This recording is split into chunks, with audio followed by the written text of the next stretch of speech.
Aris, nakakatamad ang araw na ito para sa iyo.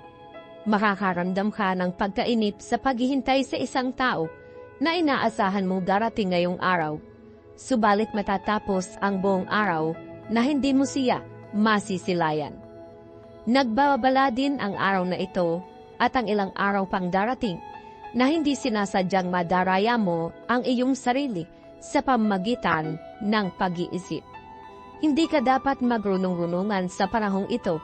Sa halip ay humingi ka ng payo sa may alam dahil hindi pwedeng ituloy mo ang iyong balak nang hindi pa husto-musto ang iyong kaalaman. At sa larangan naman ng iyong pag-ibig, sa araw na ito ay sasamantalahin ninyo ang pagkakataon ng muli ninyong pagkikita at pagsasama.